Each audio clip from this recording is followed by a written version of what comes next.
Muito boa tarde, queridos irmãos, queridas irmãs, presentes aqui virtualmente na live com o nosso irmão Luiz Augusto. Luiz, é um prazer te receber aqui. Obrigado pela tua disponibilidade. Muito grande também o meu, Paulo. Estar com você e todos esses companheiros aí que estão conosco. Uma boa tarde a todos os irmãos que vão nos acompanhar direto pela internet e a quem vier a assistir esse vídeo no futuro, né, que vai ficar no nosso canal do YouTube registrado. Quem quiser pode ter acesso ao grupo e ao canal. Nosso irmão Luiz Augusto, para quem não conhece, o que é difícil, né? Ele foi presidente do Lar de Frei Luís. Ele foi fundador e presidente da Casa de Padre Pio, em Botafogo, e a presidiu por vários anos. Hoje em dia, ele se diz o quê, Luiz? Olha, eu sou um companheiro da casa, então eu estou lá, enfim, está ali a criação, as pessoas todas lá fazendo um trabalho em conjunto, então eu não tenho título, mas estou presente lá na casa o tempo todo. Que bom, que bom. Então, é o momento, então, da gente fazer a nossa prece de abertura. Vamos mentalizar o nosso Mestre Maior, Jesus, a sua luz, a sua compaixão, a sua misericórdia por todos nós.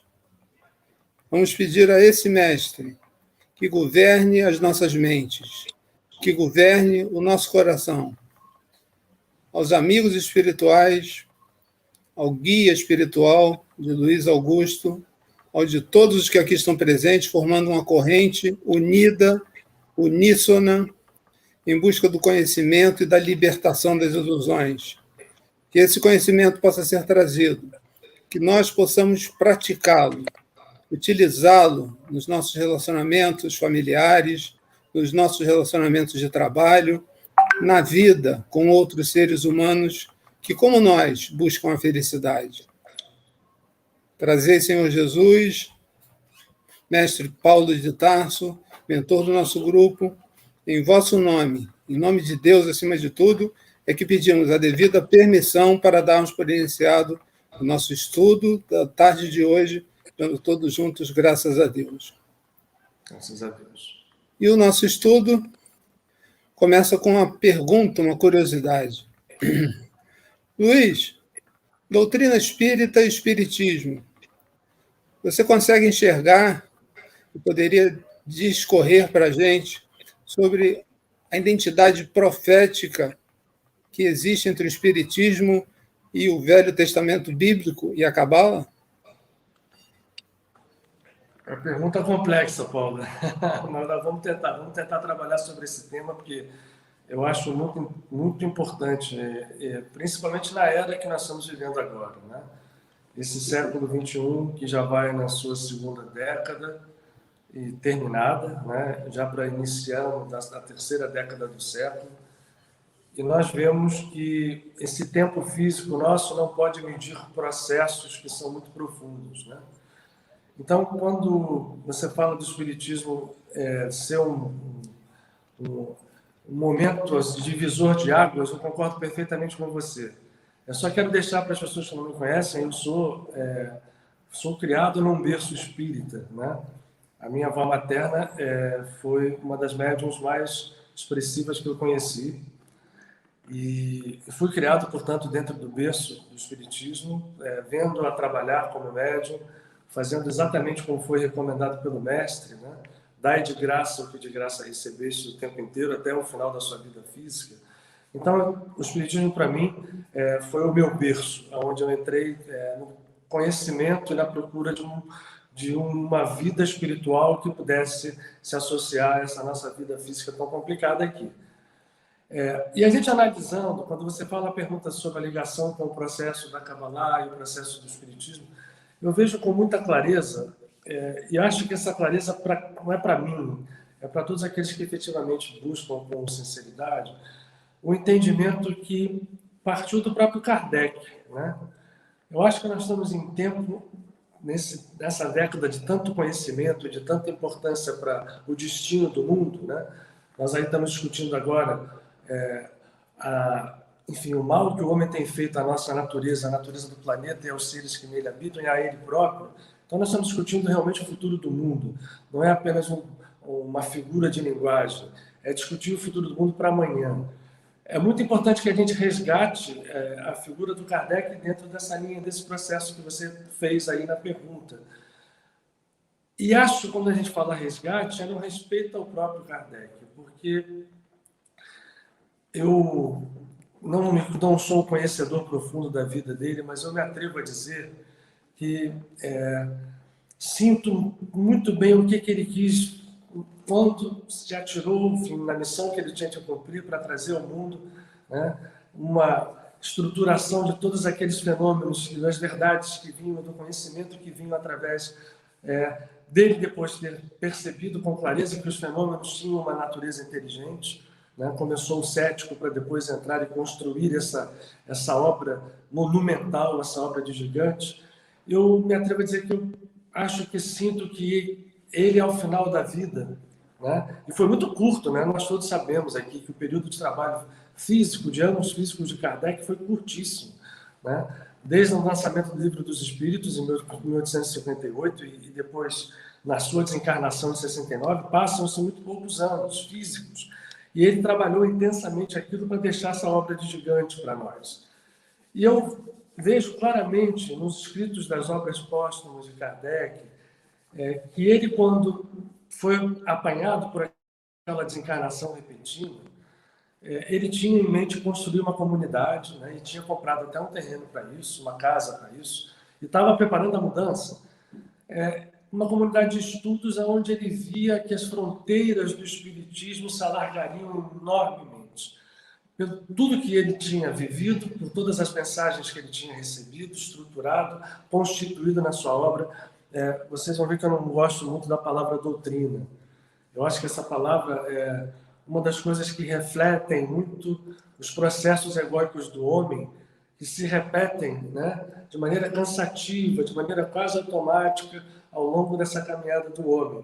E acabaram também, de uma certa forma, sem que isso seja uma crítica, né, mas uma constatação apenas se instalando dentro do processo do espiritismo a partir da saída do Kardec do mundo e daqueles colaboradores mais próximos.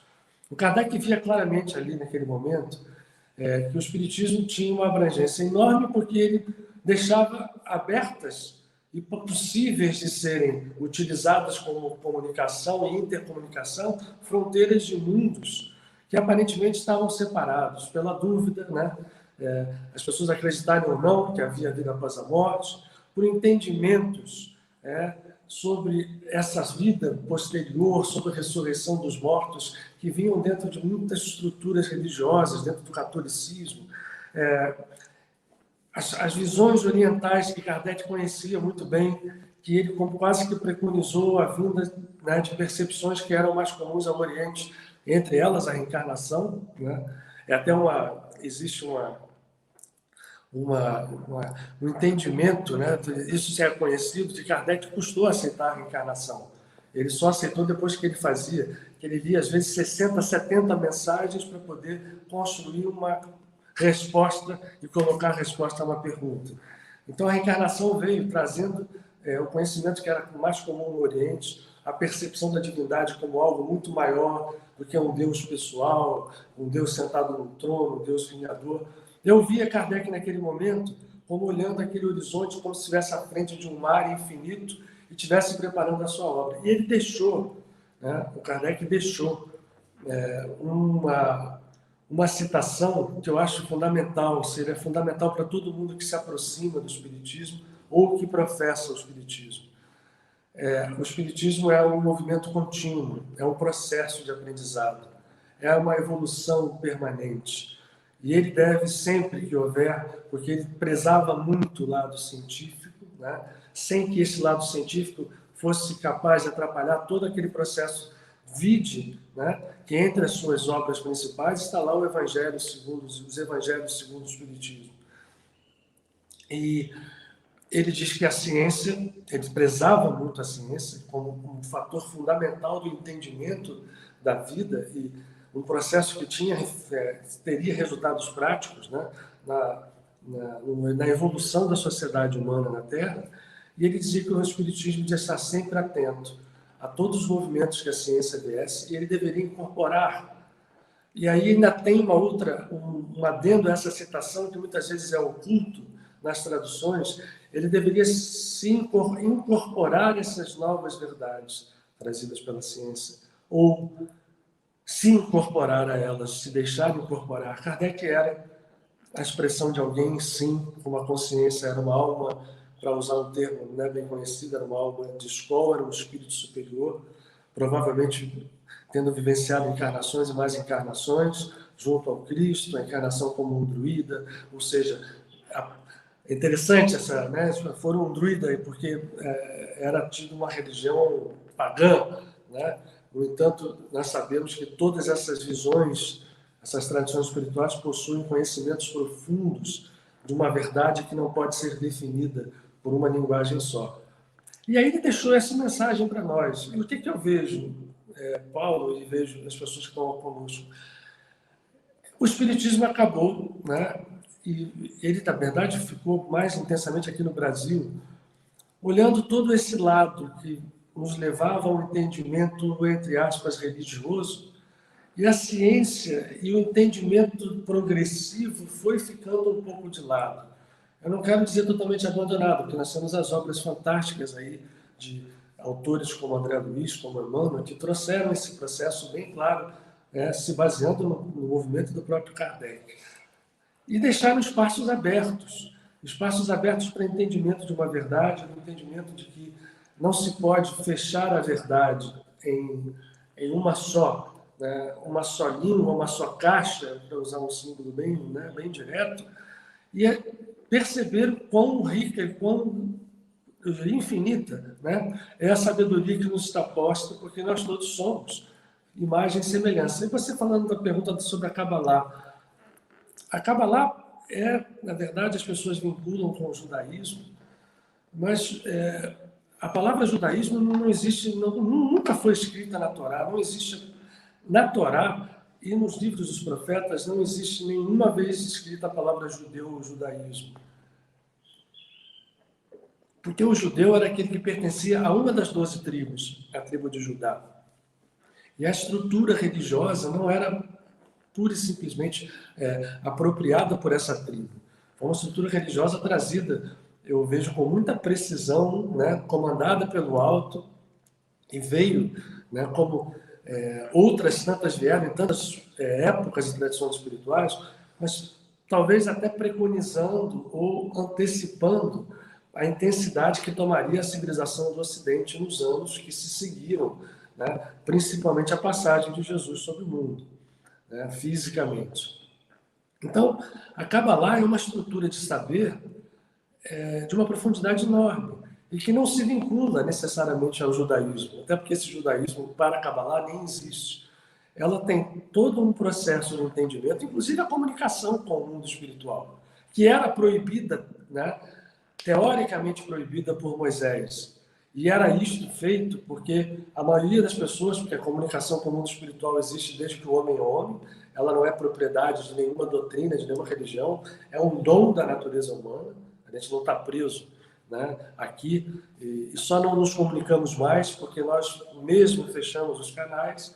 A Kabbalah é uma estrutura de pensamento que tem um lado filosófico, um lado religioso, um lado prático, não tem um lado científico, porque a ciência, como a gente define, só vai surgir no século XVI, praticamente ali, né? No século XV, no século XVI, com a Renascença. Esta definição de ciência não se aplica à Kabbalah, mas os conceitos filosóficos da Kabbalah são muito adiantados, como, por exemplo, pluralidade de mundos, né? O planeta ser redondo, as distâncias das estrelas serem muito maiores do que aquelas que se pensavam e foram comuns no conhecimento da Idade Média, enfim. E a Kabbalah tem um lado prático, porque a Kabbalah percebe que nós vivemos num mar vibratório. Desde o início, sem ter as definições que a ciência deu depois, ela percebe, né? Essa palavra apareceu na doutrina espírita, na codificação de Kardec, como fluidos.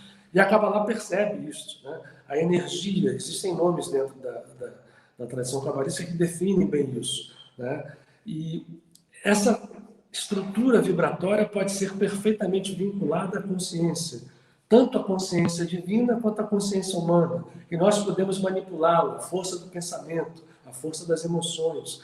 E a Kabbalah, inclusive, ficou vinculada, né, muito à magia, né? Quando ele fala, isso é uma coisa cabalística, é uma Kabbalah, tem gente que não entende porque os cabalistas, sem serem magos no sentido próprio da palavra, sem fazerem, estruturam muito bem, comandam muito bem essas forças vivas que nós, né, estamos por elas cercados, que nelas vivemos, que são emanações de uma divindade única, e fizeram disso um processo que também teve seu lado prático. É interessante, né, que Jesus, a figura de Jesus está aqui, né? Está aqui, eu estou ao contrário. Aqui atrás vocês veem que eu tenho, como nós todos, quem tem um pouco de conhecimento deve reverenciar Jesus da forma como for, né? Claro que as religiões, muitas delas distorceram para um lado que ele nunca quis, né? A figura de Jesus como Messias, ela tem que ser muito bem entendida, porque isso houve muita confusão em cima disso, né? O que aconteceu, criou um cisma, né, entre visões sectárias que acabaram criando um judaísmo e um cristianismo, quando não deveria existir nenhum dos dois, né?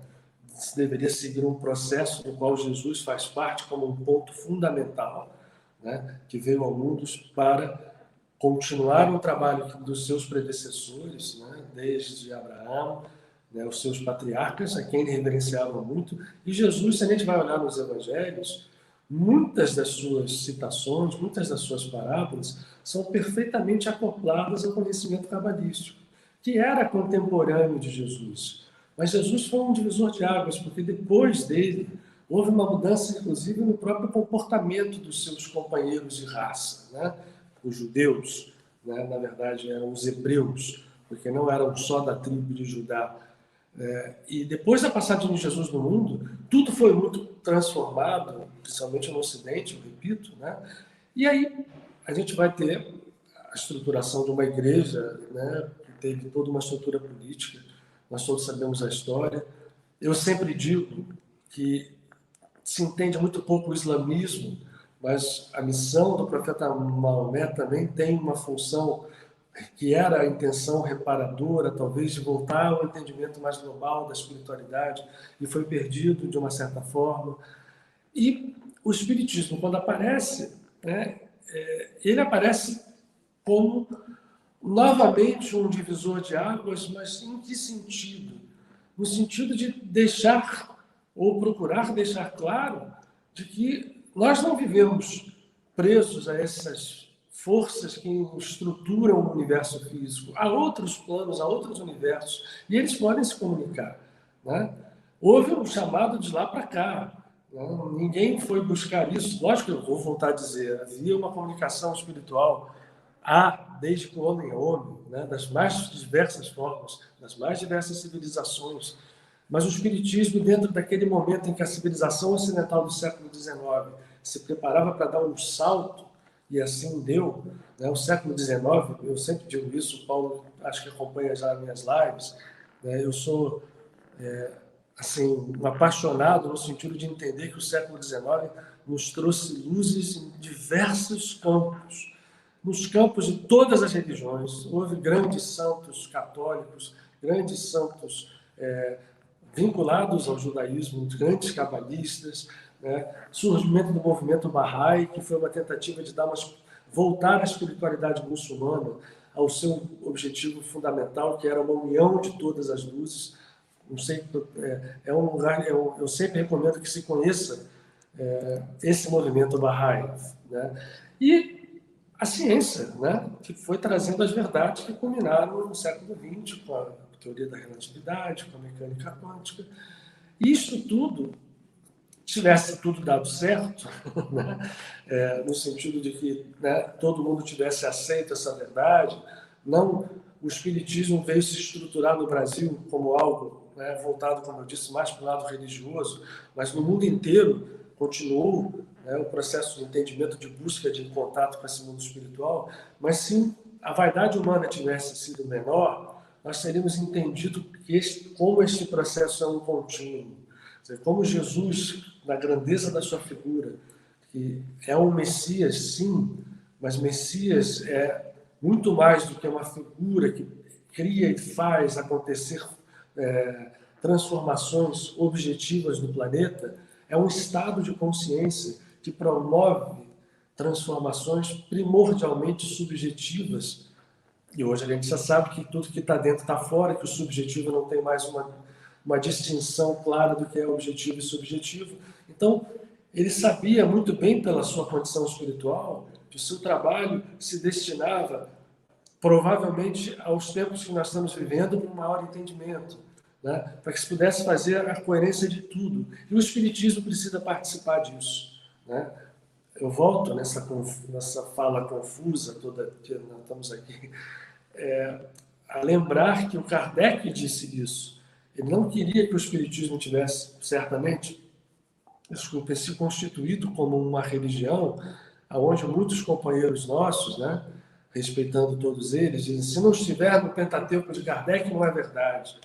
Repetem um pouco, né, aqueles outros que tratam essas revelações e essas figuras celestes como figuras que trouxeram uma verdade que é entendida só na sua visão superficial. E se não tiver ali, não é verdade, e aí eu vou brigar com o outro, né? E essa é a triste história, né, do que as religiões, independente de quais sejam elas, fizeram com a espiritualidade.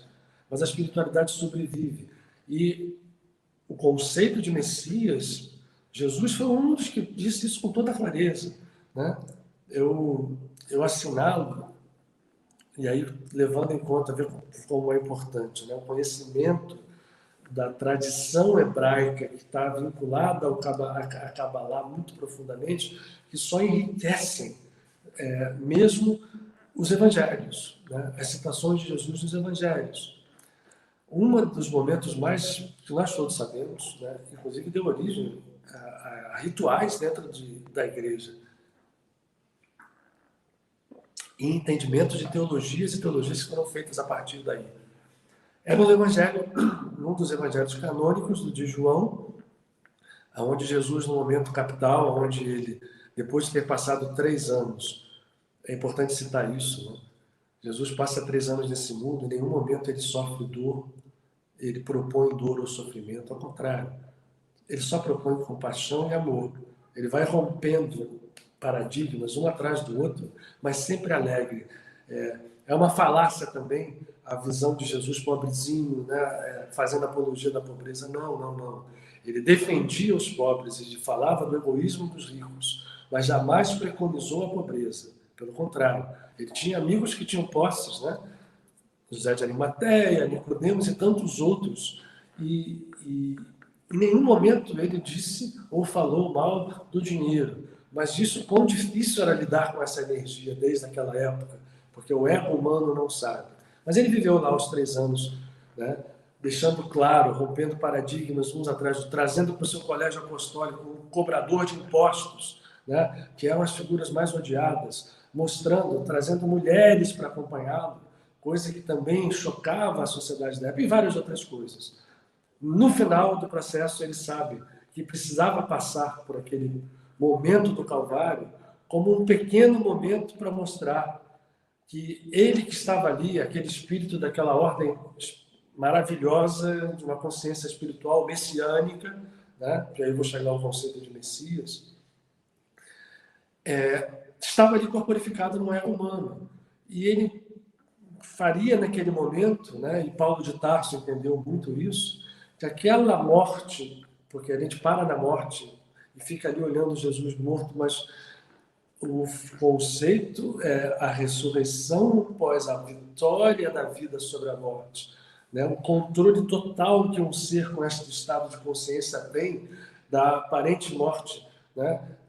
Retoma o seu corpo físico, seja o corpo físico, ou seja, tem gente que acha que nem físico é o corpo de Jesus, mas isso é uma briga para mim que completamente não tem, ela é absolutamente imprópria, enfim, não tem nenhum sentido, porque não muda em nada, né, todo o seu trabalho. Mas ele retoma o seu corpo em plenitude, ressurge e deixa aos seus discípulos a missão de entender profundamente o que tinha acontecido ali. E a gente aqui é para ir para homenagear o nome do grupo. Eu acho que, dentre os seus discípulos, Paulo de Tarso, que também é muito mal compreendido, foi aquele que melhor entendeu. Mas ele fala, voltando ao Evangelho de João, ele chega num determinado momento e diz aos seus discípulos que ele precisava ir para que o Consolador viesse.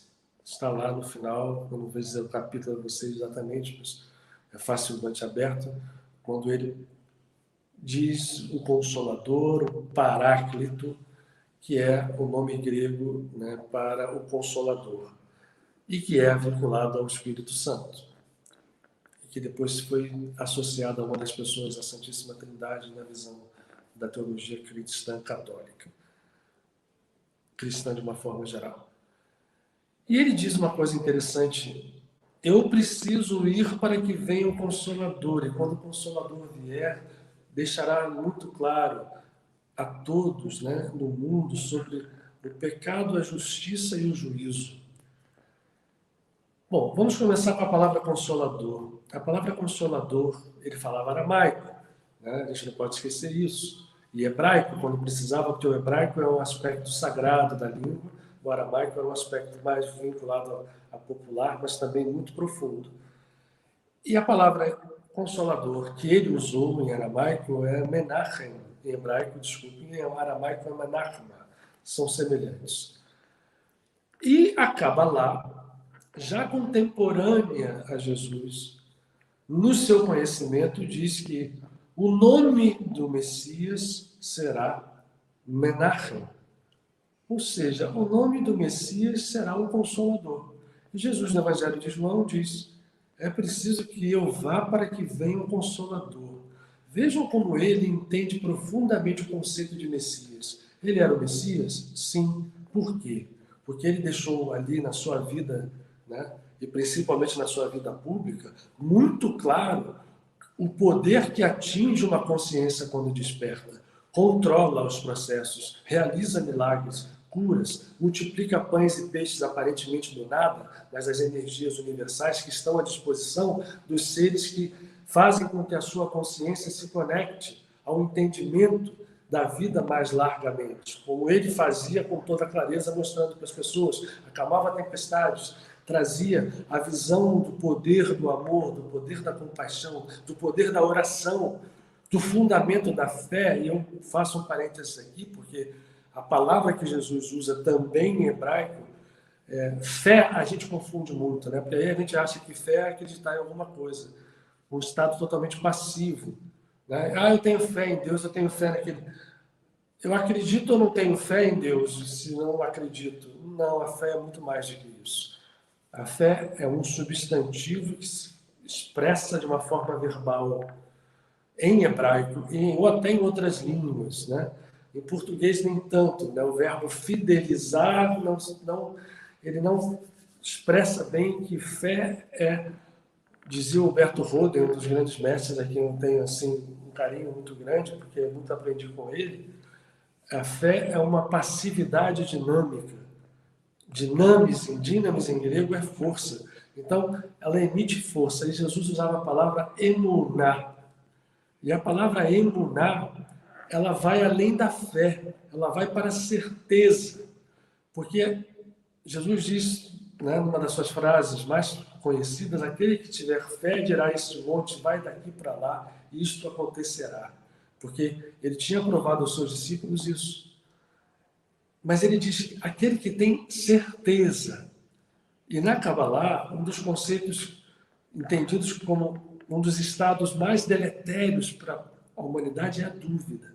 Não é a dúvida no sentido da dúvida que se especula, ou da dúvida, né, que você às vezes... Mas aquela dúvida que te paralisa, aquela dúvida que te faz recuar de tudo, aquela dúvida que é como se fosse cupim na madeira.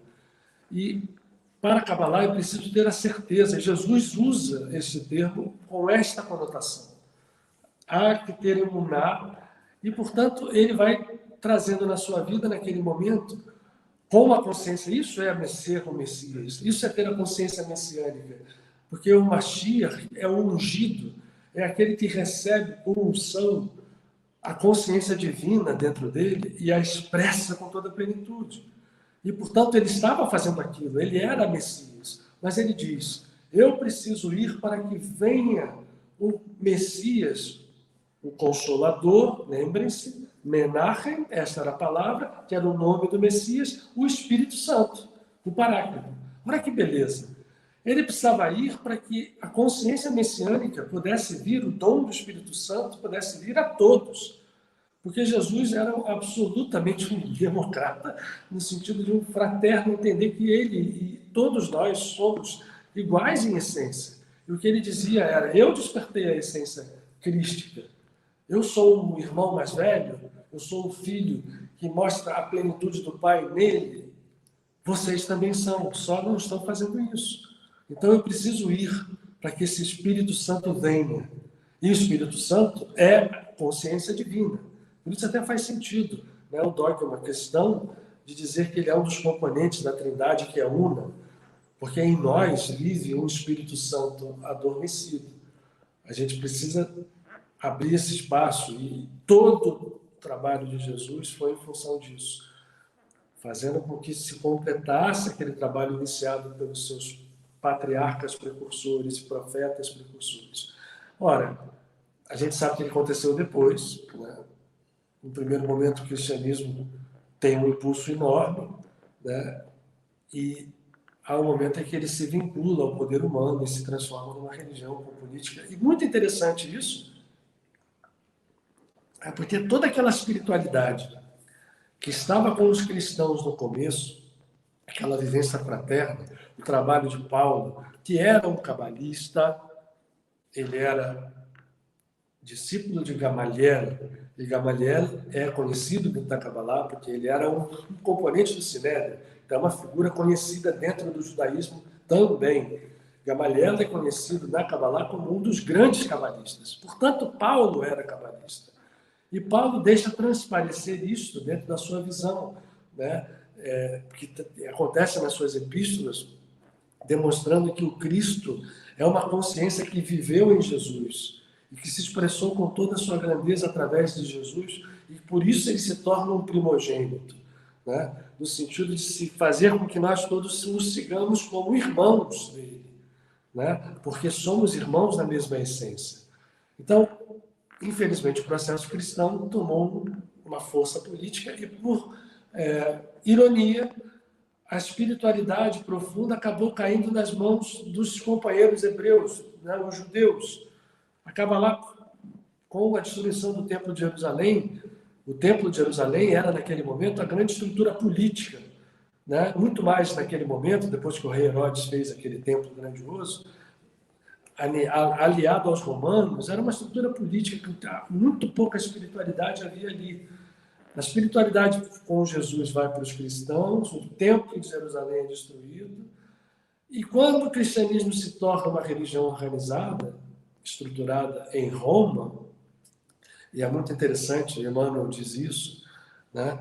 O cristianismo vai aparecer estruturado como papado no ano 600, e foi 30 anos depois que Muhammad, Maomé, encarna. Talvez a espiritualidade já soubesse que era preciso ter um movimento para refrescar a espiritualidade a partir da missão de Maomé, mas isso é conversa para outro momento. E esta estrutura política fez com que a espiritualidade ficasse na mão dos cabalistas, depois dos sufis e dos monges, né? A espiritualidade cristã, ela viveu nas mãos de Benedetto de Núrcia, São Bento, com o seu monasticismo, que se vinculava, conversava com mestres da Kabbalah, conversava com todos, era um grande médium de efeitos físicos, né, inclusive, e São Bento, e depois os escolásticos, e depois, né, com o crescimento da estrutura da igreja, algumas, né, almas encarnadas que mantiveram essa chama acesa até que viesse Francisco de Assis para sacudir a igreja. Mas ele também é um momento. Mas a Kabbalah continua, né? E a Kabbalah cresce muito em paralelo e existe uma similaridade enorme, não com o cristianismo religioso, mas com a espiritualidade cristã. Tanto é verdade, né, que na Renascença, quando a ciência começa a vir à tona, né, e começa a ter um conhecimento científico a partir dos entendimentos de Galileu, de Copérnico, enfim, e dos cientistas que começaram a observar a natureza, houve um entendimento por parte de filósofos cristãos de que a Kabbalah trazia um repositório de espiritualidade, inclusive a comunicação com o mundo espiritual. A Kabbalah existe desobsessão, são os dibuk, que são os obsessores, técnicas de desobsessão, com incorporação, inclusive. Então, esses cristãos perceberam o manancial de espiritualidade que estava ali e passaram a fazer uma busca, uma tentativa de incorporar esse conhecimento ao cristianismo. Alguns foram para a fogueira, né? Outros quase, né? Um deles, Pico della Mirandola, que viveu em Florença, estruturou uma obra inteira com conhecimentos e conceitos da Kabbalah, vinculando-os à obra de Jesus, vinculando-os à obra de Jesus de Nazaré, ao nosso mestre tão amado. E o Espiritismo vai aparecer no século XIX, também quando a ciência se prepara para dar um outro salto, para mostrar, né, a comunicação como uma realidade. Kardec estrutura esse processo de uma forma magistral, outros o acompanham, e de repente aquela história, né, ela é abafada, as partes científicas começam a ser atacadas pela ciência oficial, né, porque infelizmente existe uma academia oficial, uma ciência hoje. A ciência disse a ciência, ela diz muita coisa boa, sim, mas também tem muito ego, né, na ciência que não aceita, por exemplo, o mundo espiritual, na ciência que renega completamente, não a fé, tá?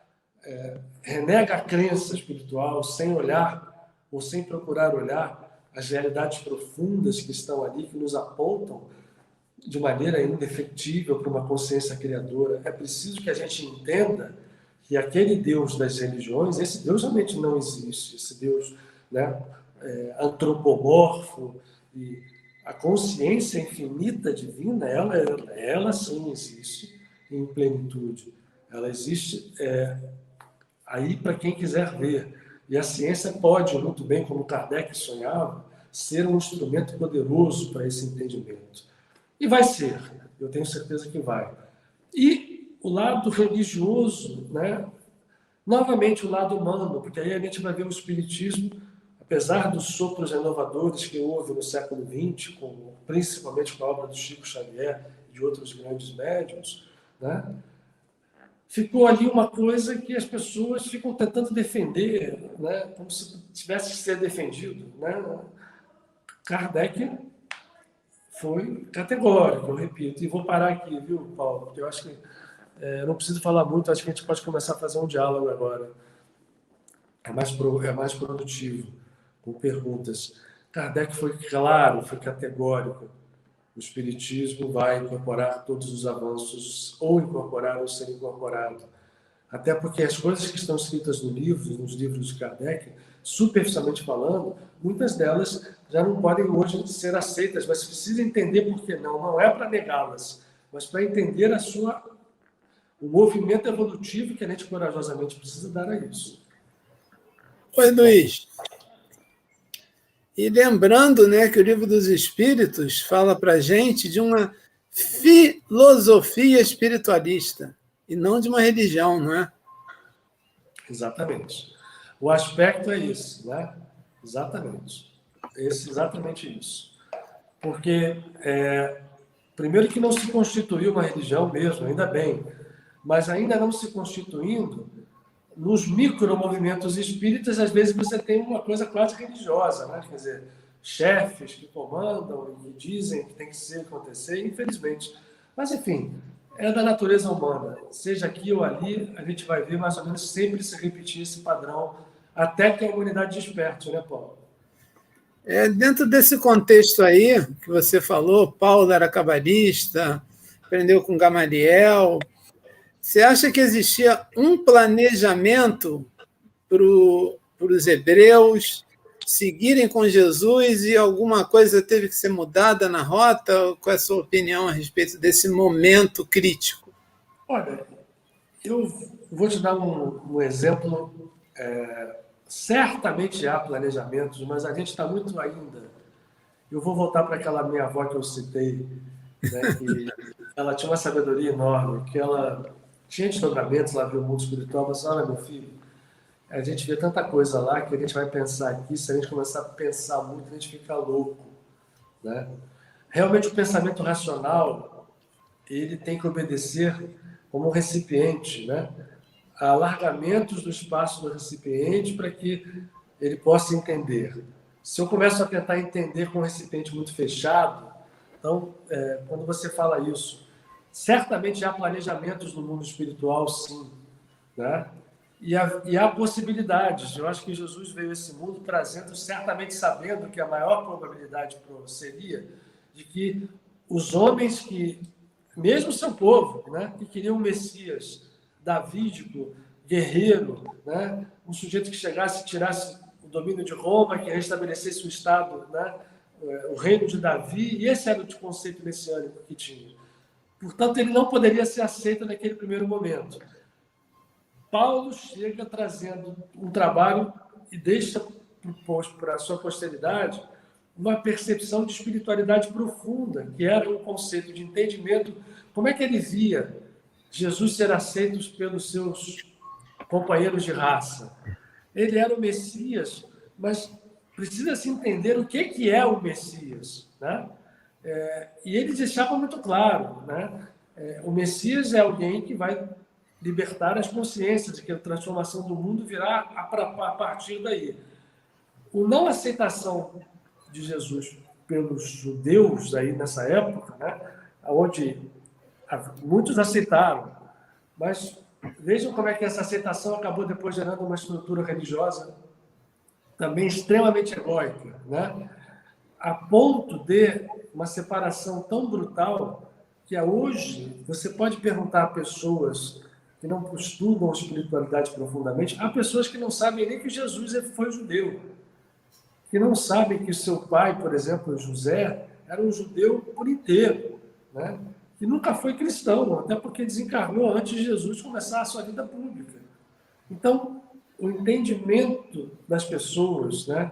Os ritos, por exemplo, a missa, ela celebra um movimento, se você observar quando o padre vai falar da hóstia, ele está falando de uma ceia pascual de Pêssar, que até hoje os judeus fazem.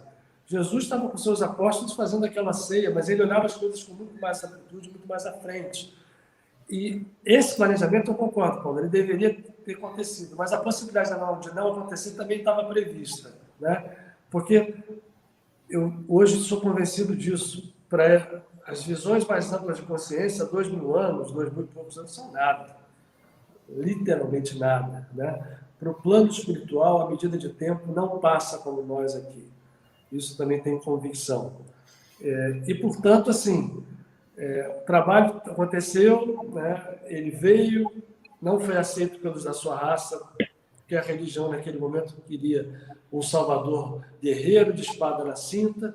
Depois virou um salvador num formato religioso, né, que se tornou poderosíssimo no Ocidente, que foi a Igreja Cristã Católica, que tirou Jesus, né, a gente teve ali anti-evangelhos, né, atitudes completamente opostas ao que Jesus falava e viveu.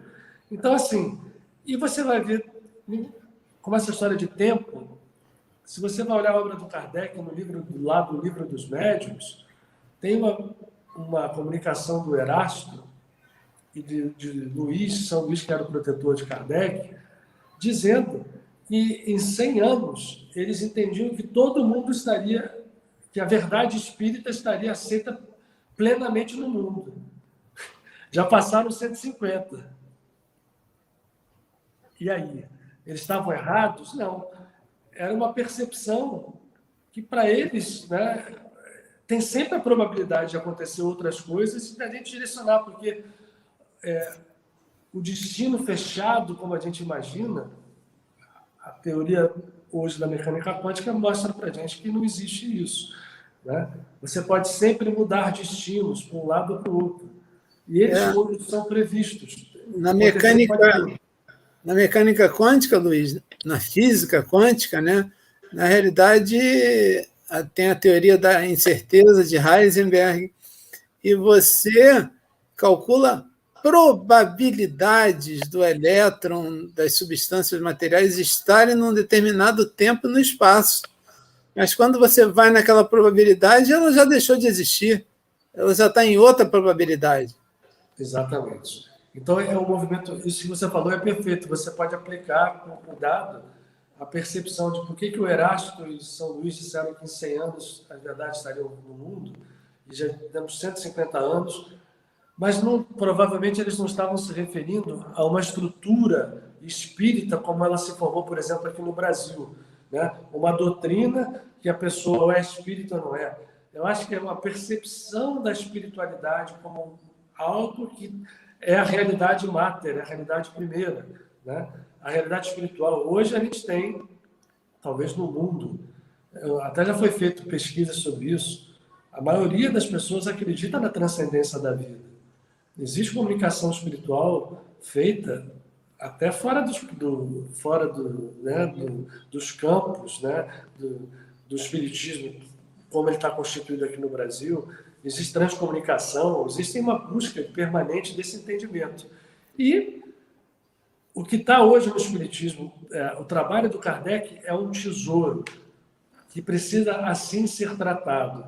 Eu ainda vou usar, viu, Paulo? Acho que a gente tem que linkar esse tesouro outros trabalhos que foram feitos pelo Chico, alguns feitos pelo Ramatiz e outros tantos que compõem processos que a ciência pode perfeitamente utilizar como base para abordar, né, essa verdade espiritual aí, que está aí. Ela é insofismável, ela não tem como ser negada, a não ser pela natureza muito, muito renitente do ego humano, né? Eu penso que essa previsão acho que estaria muito mais próxima do que o Messias falou, né? Todos seremos um só rebanho de um só pastor. E esse pastor não seria personificado numa pessoa, no indivíduo, e sim no sentimento, no amor, né? Exatamente, exatamente.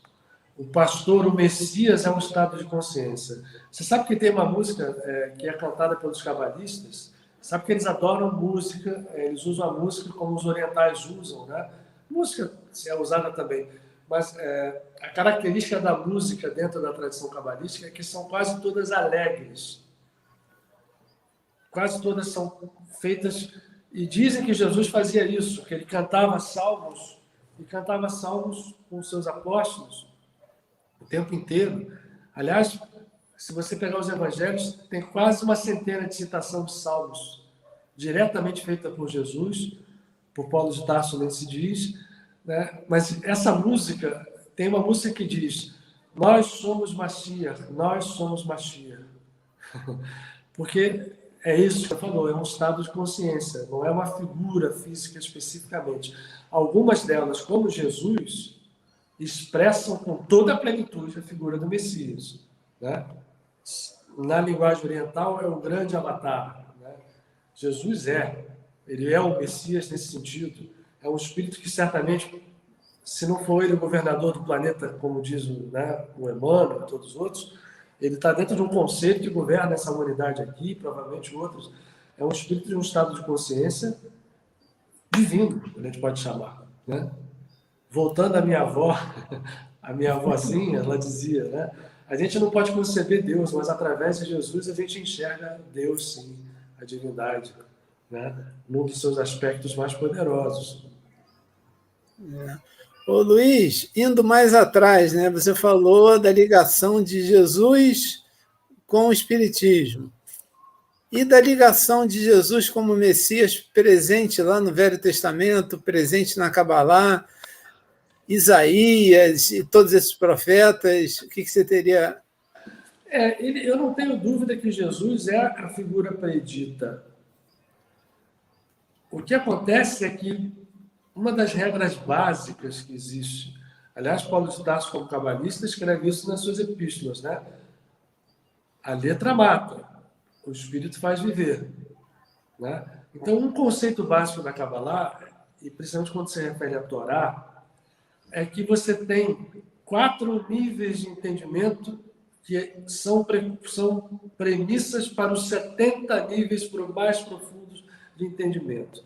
Mas os 4 níveis de entendimento são o aparente do aparente, o oculto do aparente, o aparente do oculto e o oculto do oculto. A letra da Torá e a letra dos profetas, você se referiu a Isaías, fala do Messias e fala do processo de sofrimento do Messias, né? Ele vai carregar os nossos pecados, ele vai ser vilipendiado, e ao mesmo tempo fala do poder, que é uma coisa até aparentemente paradoxal, porque aquele que vai ser Isaías muito claramente, Daniel fala da parte daquele ser que aparece grandioso no final, quase o mesmo linguagem que João vai usar no Apocalipse depois, no livro de Daniel. O livro do Apocalipse é muito parecido com o livro do profeta Daniel. Então, a linguagem da Kabbalah para o Messias mostra um ser que salvaria o mundo. Por que é salvar o mundo?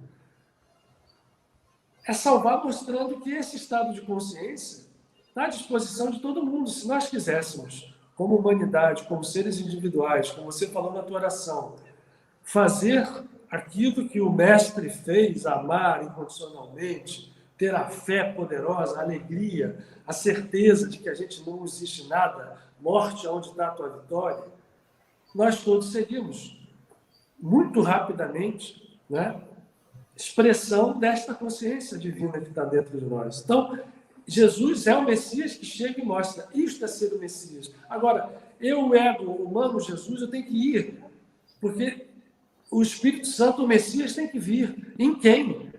Em todo mundo, a humanidade inteira.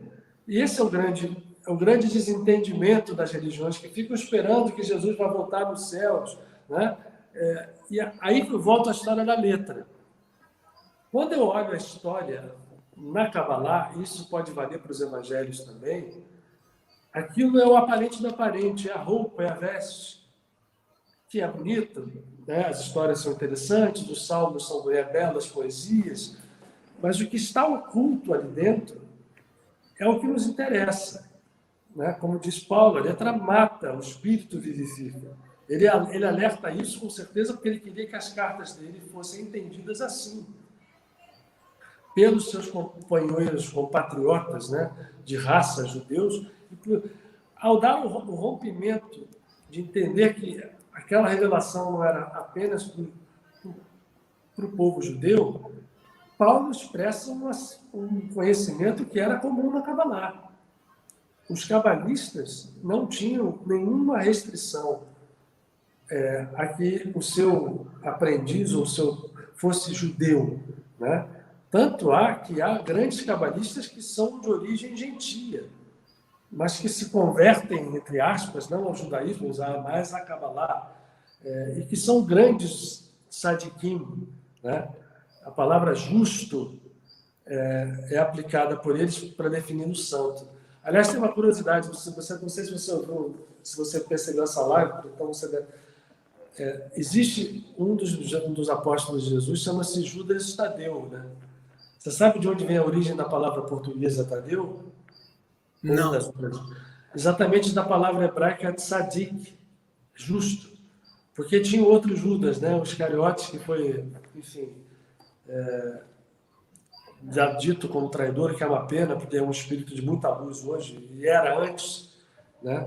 Então, são os julgamentos que a gente tem, mas o tzadik deu a origem da palavra Tadeu.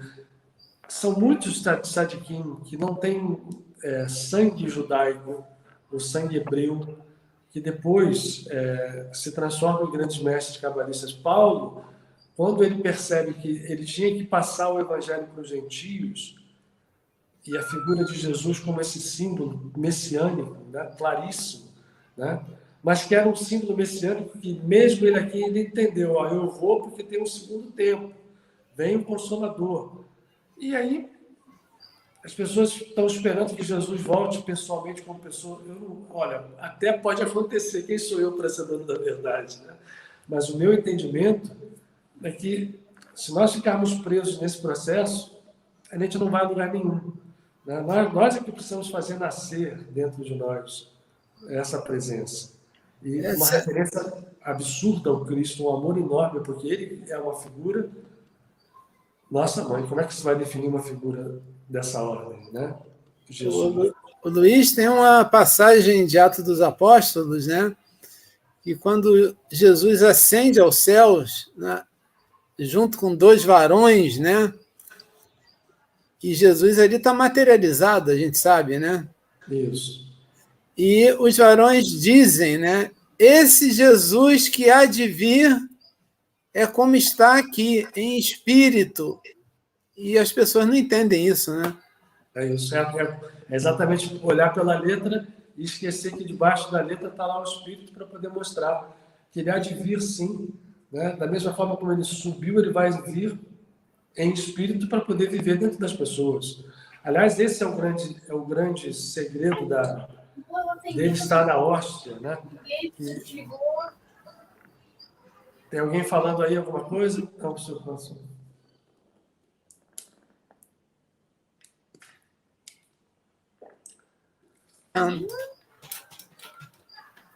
Você pode olhar para mim?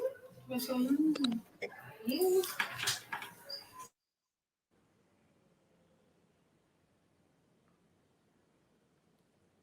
Você quer abrir para as perguntas? Eu acho que de repente já podia abrir, né?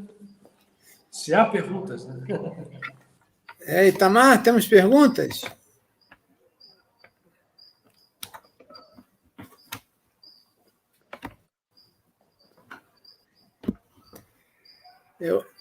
Tem 2 perguntas que seria só para esclarecer. O que é a Torá? O que é a Torá? Isso. A Torá, essa palavra é uma palavra feminina, é o conjunto dos 5 primeiros livros do chamado Antigo Testamento, na visão cristã. O Gênesis, né? O Êxodo, o Levítico, o Números, são esses, o Deuteronômio, são os livros que foram entregues a Moisés no Sinai. E aí, quando a gente fala da Torá, a Torá ela é traduzida para as línguas ocidentais, e aí a gente tem as histórias, né? Desde a criação, do Adão e Eva. Isso tudo nunca poderia ter sido entendido apenas na sua expressão literal, porque não foi assim que ela foi entregue e não foi assim que ela era analisada e é até hoje. Aquilo que eu disse para você, da veste, é o que menos interessa. E é muito interessante o conceito, Paulo, da Torá. Eu vou mostrar a você aqui. Eu tenho aqui a Torá em livro, mas a Torá feita nas sinagogas, ela é lida num rolo de pergaminho. E ela é posta de forma quase matricial. Por quê? Porque para o cabalista, a veste da Torá, que são essas letras que estão aqui, ó, né, em hebraico, vou repetir, é o que menos importa.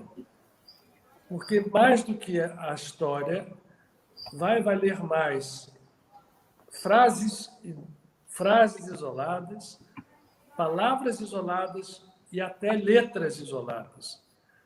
Jesus era um conhecedor disso, porque também é uma passagem que está em Mateus e está em Lucas, em que ele é perguntado pelos sacerdotes da época se ele tinha vindo para negar a Torá.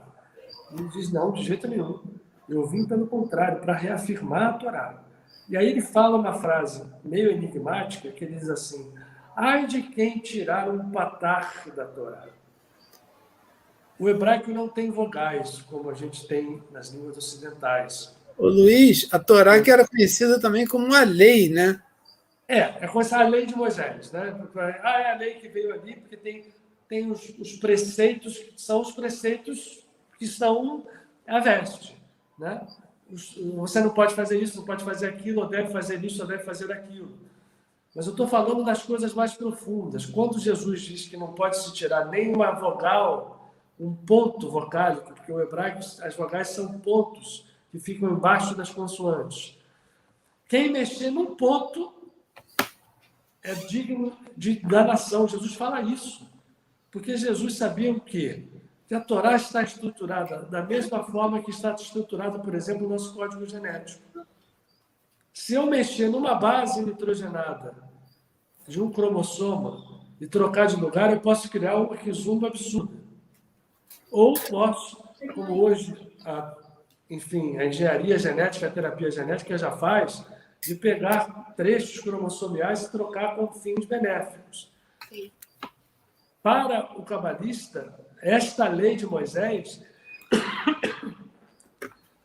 a menor importância dela é aquilo que os ortodoxos do judaísmo dão, que fazem aquilo à risca, que não pode fazer aquilo no sábado. Nós estamos no Shabat.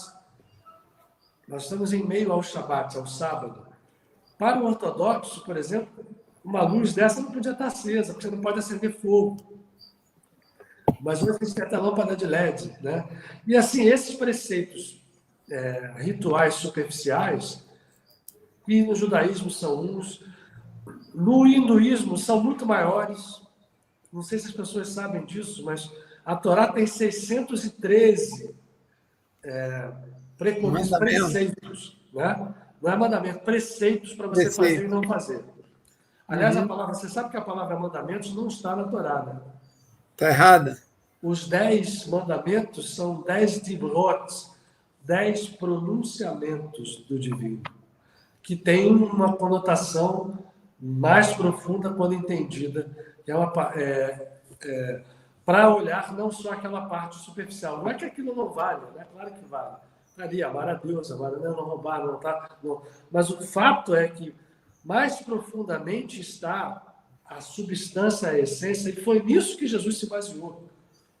Jesus vai entender profundamente, mesmo antes de encarnar, porque ele é um espírito cósmico, que a Torá foi feita assim, que não tinha, ela tinha que ser entendida com o seu poder subjacente à primeira visão histórica ou literária da Torá.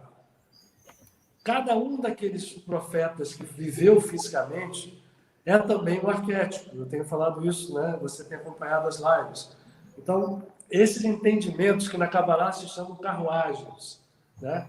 Cada um é a carruagem de uma determinada característica da divindade. Então, o homem físico, nós precisamos ir incorporando isso pouco a pouco dentro do nosso ser. A reencarnação é plenamente aceita na Kabbalah até hoje, com algumas diferenças daquilo que o Espiritismo trouxe. Aliás, até eu acho, particularmente, que poderia haver uma fusão das duas percepções, mas o Espiritismo é muito mais, nesse ponto, a visão reencarnatória do Espiritismo é muito mais, eu diria, é muito mais ampla, mais perfeita, né, do que a Kabbalah possui. E aí vai, por isso que o Kardec tinha toda a razão. Ele disse, olha, gente, ninguém é dono da verdade. Eu, por exemplo, adoro a Kabbalah, mas eu tenho respeito, não conheço, nem sou conhecedor de Kabbalah, mas a visão da espiritualidade védica, chamada hinduísmo, é um conhecimento profundo que tem as mesmas raízes. Então, assim, o meu sonho é que a gente vá ter, em algum futuro mais próximo possível, uma permissão da gente entender todas essas coisas como componentes possíveis de um mosaico maravilhoso, perfeito, com milhões de pixels, né? Para que a imagem fique absolutamente nítida do que seja a vida, em muitas dimensões. Mas a gente ainda está muito preso, mesmo, né, o orgulho e a vaidade são características do ego, mesmo essa ciência hoje, né, se vangloria de ter atingido tantos, e é verdade, em parte, sim, em grande parte, atingiu patamares avançados, mas a gente sabe que pode ter havido, eu acredito até que tem havido civilizações né, vamos chamar assim, pré-históricas, como a Atlântida, como a Lemúria, que atingiram estados tecnológicos tanto maiores que os nossos. O que adiantou? Né? Quinta-feira, Luiz, é um dia especial, porque eu saio da tua live e entro direto na do Luiz Mário, que fala sobre os Vedas. Né? Aí eu estou fazendo links, né? E quando você comentou sobre a Pessá, né, a Páscoa, na declaração de Jesus, né, que virou celebração na Igreja Católica, tomai e bebei todos vós, esse é o sangue da nova aliança. Jesus estava fundando alguma coisa nova ou ele estava apenas reparando, acrescentando alguma coisa à aliança que tinha sido feita entre Moisés e Deus? Ele estava deixando claro, desculpa, né, que ali estava sendo dado um passo consciencial à frente. Né? Porque a aliança feita entre Moisés diz, haverá um profeta tão grande ou maior do que eu, que fará lá coisas que tu deveis ouvir. Isso está lá na Torá. Não sei qual é o livro exatamente, mas acho que em Levítico. E ele pré-anuncia Jesus, que diz, a nova aliança, este sangue da nova aliança, mostra, num primeiro momento, o diferencial do sangue que se fazia até então. O Templo de Jerusalém sacrificava mais de 100 animais por dia, às vezes 1000. Sangue físico, né? Era uma aliança que foi aspergida em sangue físico. Quando Jesus traz aquilo para a simbologia do vinho, ele está fazendo o Pêssar, né? Você sabe o que é o Pêssar hebraico, né? O Pêssar hebraico é a saída do Egito. E como é que foi feita a saída do Egito? Vai vir uma praga que vai matar todo mundo, essa é a história, né? Então, os símbolos é que nos interessam, não a história é essa. E vai matar todos os primogênitos. Para que o povo hebreu se defenda, vocês peguem um carneiro, matem um carneiro novo, dá todas as características, e com o sangue desse carneiro vocês façam uma aspersão nos portais das suas casas. E assim foi feito, e não morreu nenhum hebreu, e depois eles saem do Egito, né, junto com Moisés. O que Jesus está fazendo ali? Ele escolhe a data de Pêssar, onde se matavam carneiros em profusão. Continuava se fazendo isso naquele momento lá no templo. Ele faz a ceia de Pêssar. Eles provavelmente devem ter oferecido lá um carneirinho, né? Porque assim os apóstolos também eram hebreus, né? Só que no final, o Pêssar, o processo do Pêssar é o mesmo hoje. Os judeus fazem a mesma coisa. Tomam 4 copos de vinho, partem a matzá, que é o pão sem fermento. O que é a hóstia da missa católica, senão um pão sem fermento? Né? Jesus parte aquele pão, né? Este é o meu corpo. Depois ele faz o vinho, este é o meu sangue. Aí ele já está falando em códigos profundos. Ao dizer o quê? Liberdade do Egito, sair fora do Egito, não morrer na praga, é um ato histórico, um ato consciencial. E naquele momento lá, né, foi feito um ato histórico, basicamente. Saiu o povo inteiro. Aquele povo, naquele momento de Jesus estava no mundo, estava sendo dominado de novo pelos romanos, né, com um sonho de liberdade, e Jesus diz assim, existe uma nova aliança que está sendo feita aqui. Na base de quê? Do meu sangue e do meu corpo. Não é o corpo físico, não é o sangue físico. O que é o corpo e o sangue? Do corpo é a essência. Jesus estava falando de quê? Da essência do Messias, né? Da essência do seu espírito. O meu sangue e o meu corpo são aquilo que eu sou, que eu deixei com vocês, que todo esse processo que eu mostrei claramente durante 3 anos, que é possível ser entendido, introspectado, no sentido de trazê-lo para dentro, né? E por isso ele representa no corpo, né? No pão da ceia de Pêssar e no vinho da ceia de Pêssar, que é quando você come, você está trazendo para dentro de você aquela substância. O que ele está propondo? A nova aliança, a substância do Messias. Aí ele fala vai ser derramado esse sangue por vocês. Por quê? Ele faz um ato naquele momento no Calvário de uma potência energética absurda. Primeiro que ele vai mostrar que é uma consciência desperta, a morte não tem poder nenhum. Ele vai retomar o seu corpo logo depois. E segundo, ele realmente cria ali naquele instante, com aquele ato de amor, né, derramando aí sim fisicamente um sangue, né, de um corpo físico ou não, também depende, não importa se era ou não era físico o corpo dele, existiu uma briga enorme, né, inclusive dentro da FEB sobre isso, é uma briga sem nenhum sentido, estéril, né? Jesus diz, quando esse sangue for derramado, ele abre um vórtice vibratório, eu penso assim, né? Um vácuo, que é o seguinte, para aquele que tomar o meu corpo e beber o meu sangue, ou seja, que buscar agir como eu ajo, entender o que eu propus, que é o amor incondicional, né? Fazer movimentos com fé para realizar coisas, né? Porque ele jamais propôs sofrimento obrigatório. Pelo contrário, né? O único momento de sofrimento dele, logo depois ele retorna vivão da Silva. Né? Quando queriam pegá-la no meio do caminho, Jesus nunca ficou doente, Jesus nunca não propôs pequenez, ele propôs humildade, o que é diferente. Né? E quando ele se levanta vivo, os discípulos não entenderam que naquele primeiro momento ali, ele estava representando na ceia de Pêssar o símbolo profundo de uma liberdade, muito maior do que a liberdade física, de sair de uma escravidão do Egito, mas uma liberdade de consciência, né? Uma liberdade de espírito, de emoção, né? Uma purificação total. E aí, quando ele diz fazer isso em memória de mim, ele propõe que as pessoas até pudessem fazer um ritual, que acabou virando a missa cristã, católica, mas que aquele ritual pudesse ter um significado profundo. E aí virou a história da presença física do corpo, né, na rocha, uma transubstanciação, que é um negócio que começa... Aí o catolicismo fica amarrado às coisas, né, que a ciência não deixa mais, não permite mais que fique. Né?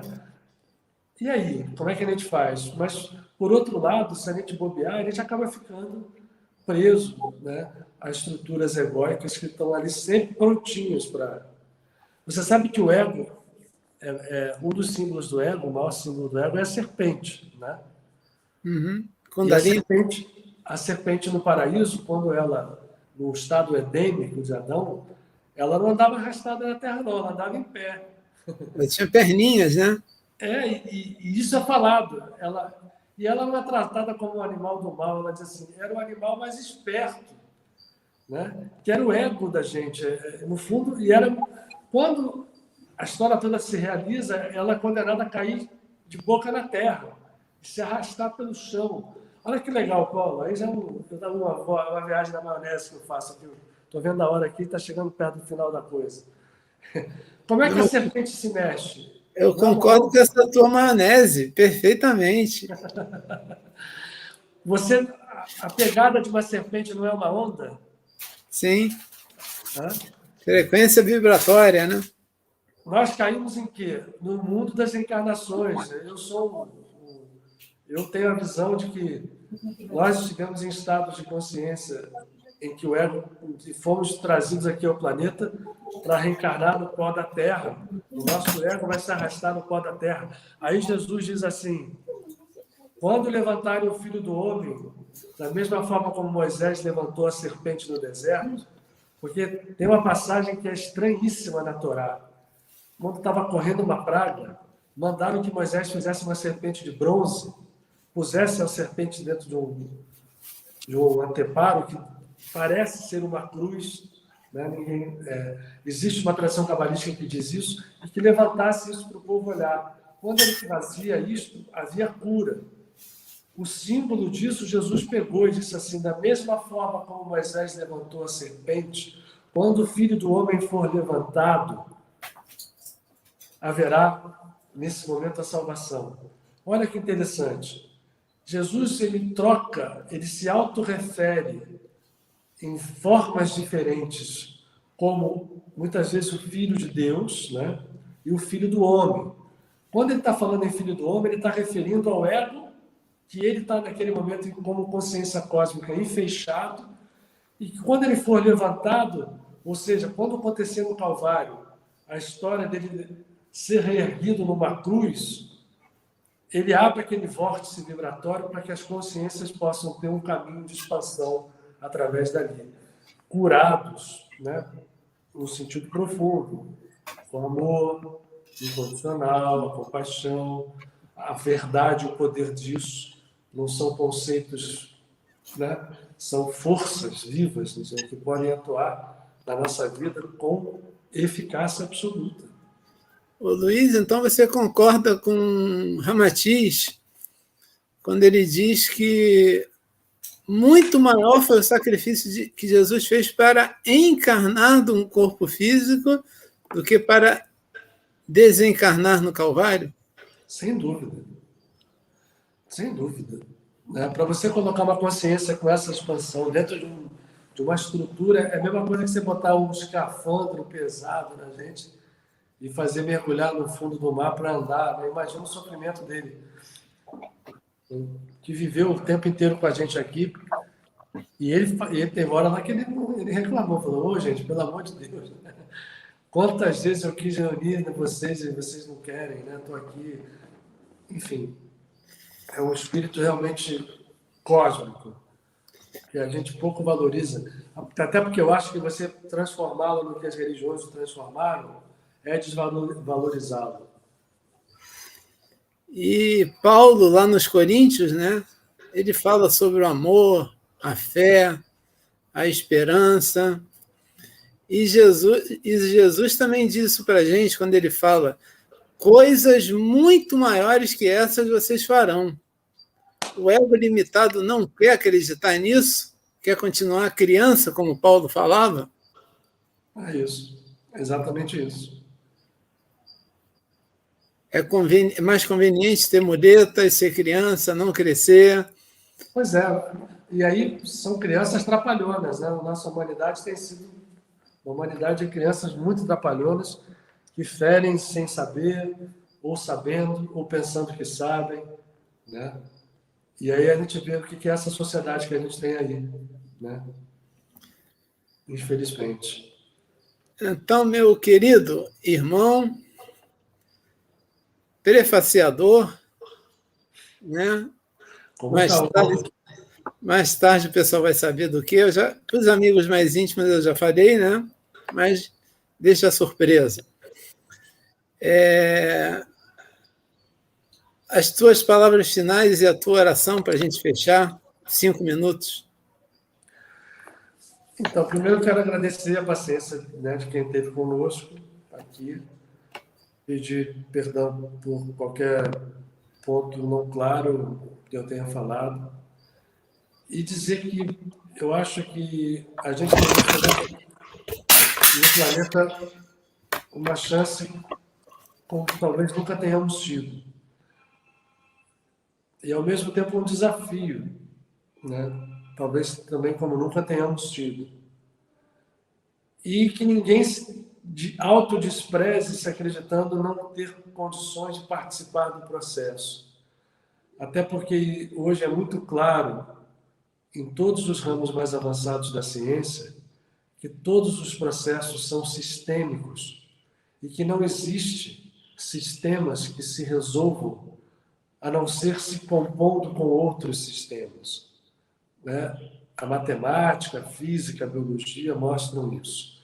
Portanto, nós somos parte de um sistema divino, nós temos uma origem divina, uma natureza divina e uma força divina dentro de nós. Se a gente ignora isso, nós vamos continuar como folhas secas ao vento, sendo comandados por estruturas quase sempre inconscientes, usando as forças que nós temos à nossa disposição, que se expressam no pensamento, na emoção, na palavra, e muito mais até que nos atos. Portanto, nós somos sim capazes de participar dessa grande teia transformadora do mundo. Nenhum de nós é pequeno demais, porque não haverá completude sem completude.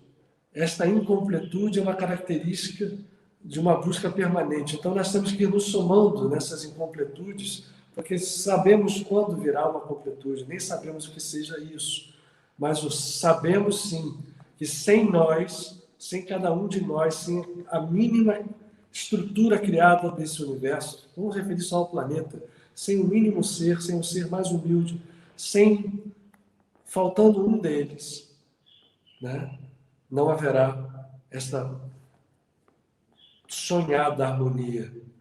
E isto é um trabalho que é feito pelo Messias, pela consciência messiânica. Pastor, se tiver uma ovelha perdida, ele vai atrás. E nós podemos facilitar o trabalho do pastor.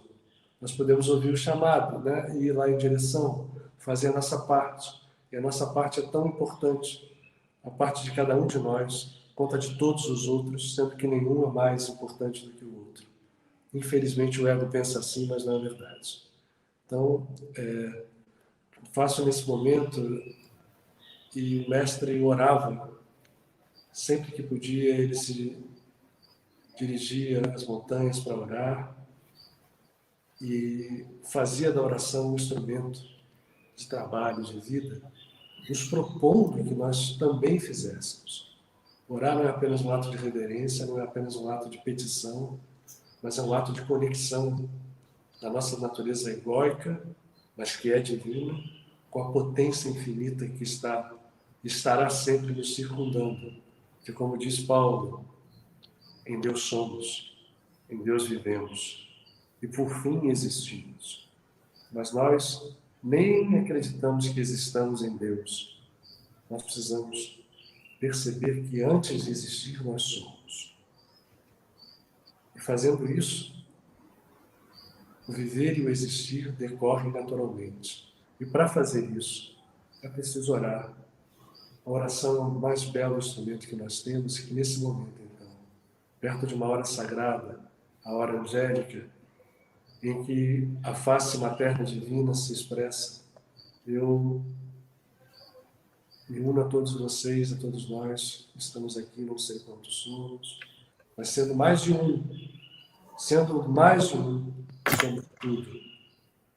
E rogando que, ó Pai, ó Mãe divinos, que a Tua luz venha sobre nós nesse momento e nós ousamos fazer pedidos, primeiro em gratidão por tudo que temos, mas por que não? Porque o nosso Mestre nos conclamou a fazer isso. Pedi e recebereis, batei e a porta se abrirá.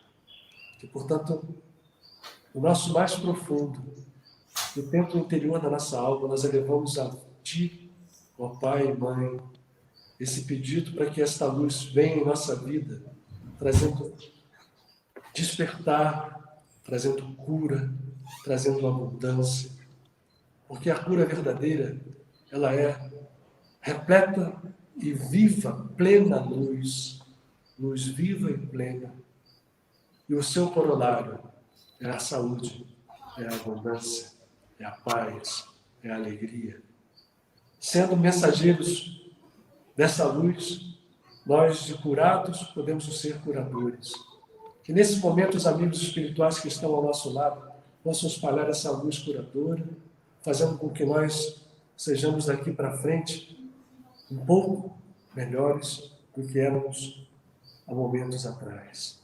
E que esse processo seja contínuo, que esse amor seja vivo, essa paz seja um perfume de flores sublimes, de lírios do campo, que possuem a beleza que o ego no rei Salomão não possuía.